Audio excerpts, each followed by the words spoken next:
Lucas est emmené à l'hôpital à cause de saignements de nez. Après un premier examen, la docteure Manning conclut à de simples symptômes allergiques. Par prudence, elle recommande tout de même une prise de sang. Cette proposition rend immédiatement les parents méfiants. Nous venons d'adopter une approche holistique concernant notre santé et... Aucune substance étrangère ne sera introduite dans le corps de Lucas lors de la prise de sang. Elle nous permettra simplement de voir s'il y a une anomalie. Oui, d'accord, allez-y. Bien, une infirmière va venir.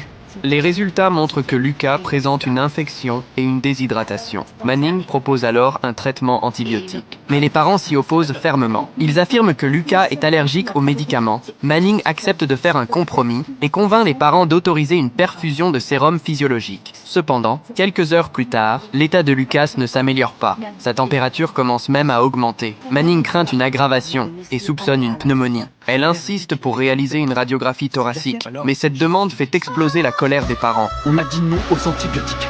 On ne va pas vous laisser bombarder Lucas avec des radiations. Incroyable, ce médecin. Vous faites peur aux gens avec vos diagnostics et ensuite vous prescrivez des traitements inutiles qui au final nous rendent encore plus malades. Ils exigent de ramener immédiatement leur fils à la maison. Un collègue intervient. Il discute longuement avec les parents et parvient finalement à les convaincre d'accepter la radiographie. Ils sont d'accord pour une radio. D'après les examens, ça peut être aussi une infection des sinus. Alors il vaut mieux que tu te trompes pas. Pourtant, les images ne confirment pas clairement une pneumonie. Manning reste persuadée que le danger persiste. Elle retourne voir les parents et insiste sur la nécessité d'administrer des antibiotiques par sécurité. Mais les parents ont perdu toute patience. Ils ont déjà cédé à plusieurs reprises. Et en retour, ils n'ont reçu que des diagnostics incertains. Jeannette, va chercher Lucas.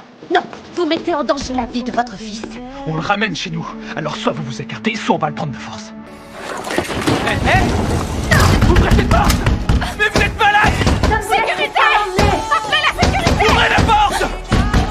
Ouvrez cette porte. Ça va aller. Tout va bien, bonhomme. T'inquiète pas, tout ira bien. Ouvrez la porte. Qu'est-ce que vous faites? Dépêchez-vous. Ouvrez cette porte.